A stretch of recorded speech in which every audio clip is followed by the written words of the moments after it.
हे वहां, क्या आपने कभी सोचा है कि हर बिजनेस या फ्रीलांसर को अकाउंट्स की किताबें मेंटेन करने की जरूरत होती है? खैर, अगर आप अपना सिर हिला रहे हैं तो बने रहें, क्योंकि मेरे पास आपके लिए कुछ जरूरी बातें हैं। नमस्ते दोस्तों, मैं आपका नाम हूं और आप अनस्टैक्स देख रहे हैं, जहां मैं सभी कॉम्प्लेक्स बिजनेस और फ्रीलांस टैक्स लिंगो को सिंपल, समझने लायक नगेट्स में तोड़ देता हूं।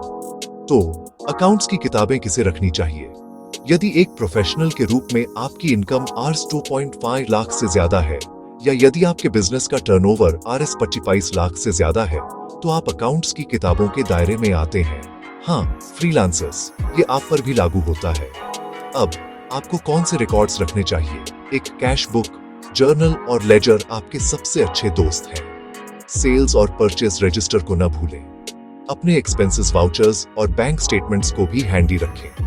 और कब तक? कम से कम 6 साल। सुनने में लंबा समय लगता है ना? लेकिन मुझ पर विश्वास करो, यह इसके लायक है। इन्हें मेंटेन न करने से पेनल्टीज, स्क्रूटनी और असेसमेंट प्रॉब्लम्स हो सकती हैं। जरा सोचिए, आप एक फ्रीलांसर हैं जो सालाना लगभग आरएस 10 लाख कमाते हैं।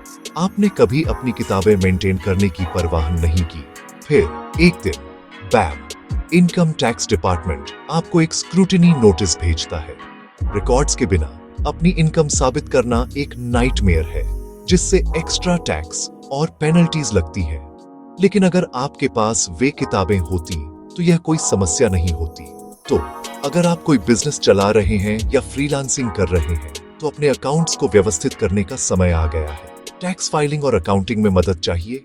OneStax हमेशा मदद के लिए तैयार है। याद रखें दोस्तों, रिकॉर्ड्स आपके बिजनेस की असली ताकत है। अपनी किताबें डिसिप्लिन के साथ मेंटेन करें, और आप न केवल टैक्सेस बचाएंगे बल्कि ग्रोथ का मार्ग भी प्रशस्त करेंगे। आज ही शुरू करें। OneStax के साथ अगले वीडियो में मिलते हैं।